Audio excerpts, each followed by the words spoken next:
I know that I talk to a lot of companies, especially say in the IT sector, and where there's a B2B relationship. You know, you're selling your services to another company, and you have established methods of doing that.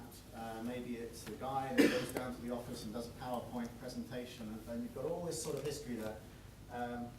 Whereas a lot of consumer-oriented companies have already started buying into the more transparent, interactive use of the internet in the way that they interact with their consumers. And I think you will start seeing that expected in the B2B environment as well. Certainly, if I was a large buyer of services, I would start expecting to have more of a dialogue with the companies I'm buying from, and more interactivity than, you know, the old round of golf. Just as an example, you know, recently I was using Twitter and I complained about British Telecom. You know, my broadband line was very slow one evening, and I put it up on Twitter, and within about 40 minutes they fixed it. You know, immediately they sent a message back within a few minutes saying, hey, we saw the message you put up on Twitter, we're looking at it for you. And then it was fixed, you know, 30, 40 minutes later. So clearly, you know, they've started thinking about how are their consumers interacting with them as a company selling products. And I think that that's certainly going to transfer into the B2B space as well.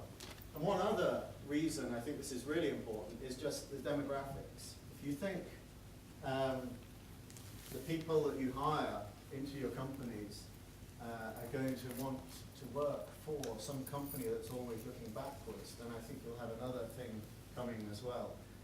Just think about the 21-year-olds leaving university today. So they were born around the end of the 80s. So, you know, we all started using the web in '94. So they can't remember any time before universal access to the web and access to mobile telephones. You know, they are just hardwired for being connected all the time to people. So, you know, it's not just a question of how you market your company, it's also the people that you employ. And so Hilary mentioned the cloud briefly earlier as well, and I think that, you know, the cloud is going to become increasingly important as well. The way that outsourcing works and the way that companies are selling their services, I think is going to entirely change. So I think that what we'll start seeing is a lot more self-service.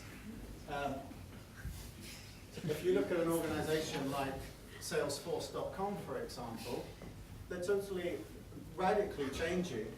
I'm sorry, I'm making you wait longer. They're radically changing the way that CRM works and allowing people to dip into the cloud, use the service, and then pay for it as it's being used.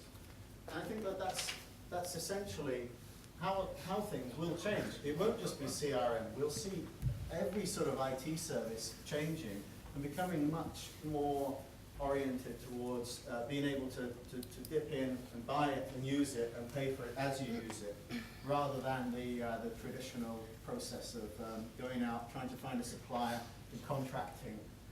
It might mean less work for lawyers, but then, you know, unless there's any in the room, I don't think anyone's going to cry about that. So, that's my...